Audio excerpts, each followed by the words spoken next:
देखेंगे संविधान के अनुच्छेद देखेंगे कुछ।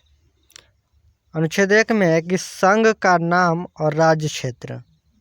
अनुच्छेद 2 में है कि नए राज्यों का प्रवेश या स्थापना।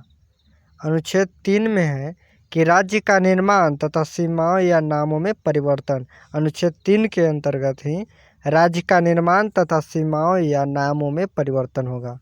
अनुच्छेद 4 में पहली अनुसूची व चौथी अनुसूची के संशोधन तथा 2 और 3 के अधीन बनाई गई विधियाँ अनुच्छेद 4 के अंतर्गत आएगी।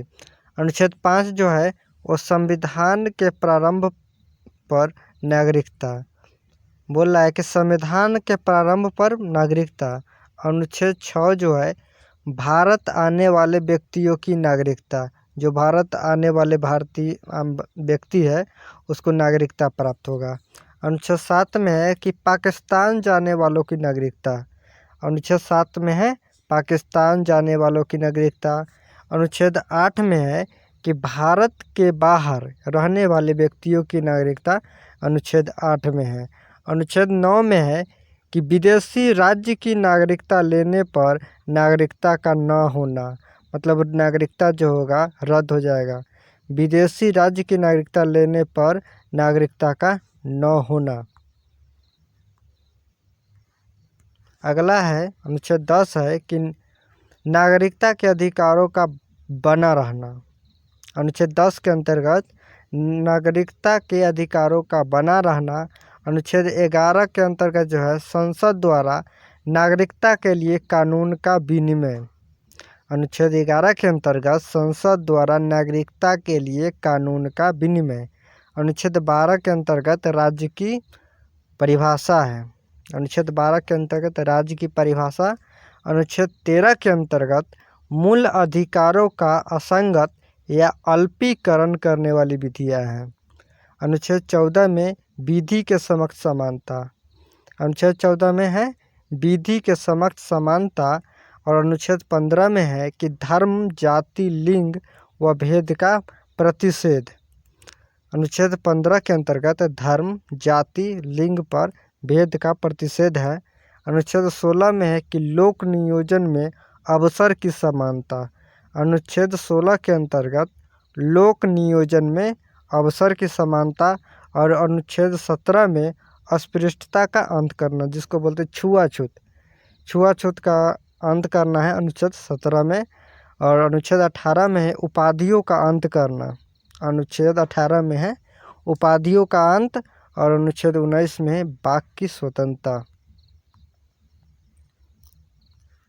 और 20 में है अनुच्छेद 20 में अपराधों के दोष सिद्ध के संबंध में संरक्षण। अनुच्छेद 20 में है कि अपराधों के दोष सिद्धि के संबंध में संरक्षण।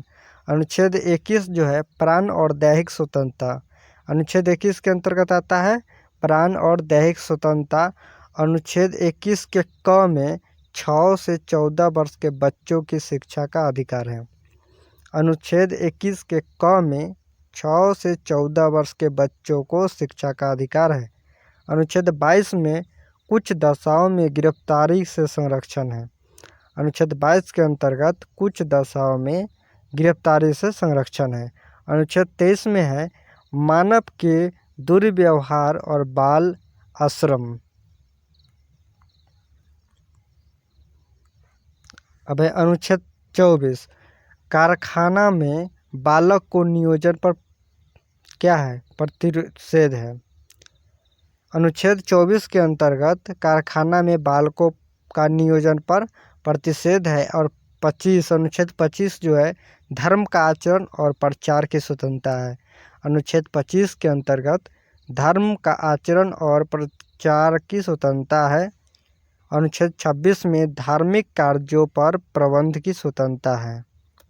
अनुच्छेद 26 के अंतर्गत धार्मिक कार्यों के प्रबंध पर स्वतंत्रता है।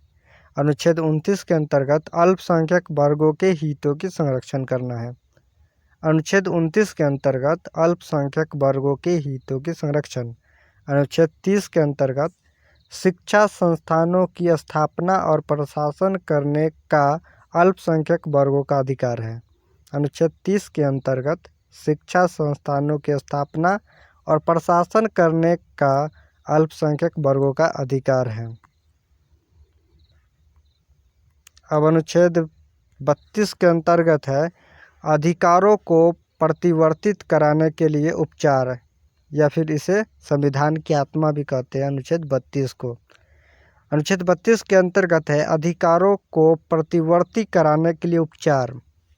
अनुच्छेद 36 जो है परिभाषा है, अनुच्छेद 36 के अंतर्गत परिभाषा आता है। अनुच्छेद 40 जो है वो ग्राम पंचायतों का संगठन है। अनुच्छेद 40 के अंतर्गत ग्राम पंचायतों का संगठन। अनुच्छेद 48 के अंतर्गत आता है, अनुच्छेद 48 में कृषि और पशुपालन संगठन। अनुच्छेद 48 के अंतर्गत आता है कृषि और पशुपालन संगठन। अनुच्छेद 48 के क के अंतर्गत आता है पर्यावरण, वन तथा वन्य जीवों की रक्षा करना। अनुच्छेद 48 के क में पर्यावरण, वन तथा वन्य जीवों की रक्षा करना। अनुच्छेद 49 में है कि राष्ट्रीय स्मारक स्थानों और वस्तुओं का संरक्षण करना। अनुच्छेद 50 के अंतर्गत है कार्यपालिका से न्यायपालिका का पृथक्करण। अनुच्छेद 50 के अंतर्गत है कार्यपालिका से न्यायपालिका का पृथक करना। अनुच्छेद 51 के अंतर्गत अंतर्राष्ट्रीय शांति की सुरक्षा। अनुच्छेद 51 के अंतर्गत आता है अंतर्राष्ट्रीय शांति की सुरक्षा। और अनुच्छेद 51 के क के अंतर्गत मूल कर्तव्य आता है। मूल कर्तव्य जो है 51 के क में है। अनुच्छेद 52 में भारत का एक राष्ट्रपति होगा। अनुच्छेद 52 के अनुसार भारत का एक राष्ट्रपति होगा। और अनुच्छेद 53 के अनुसार संघ की कार्यपालिका शक्ति। अनुच्छेद 53 के अनुसार संघ की कार्यपालिका शक्ति। अनुच्छेद 54 के अनुसार जो है राष्ट्रपति का निर्वाचन होगा।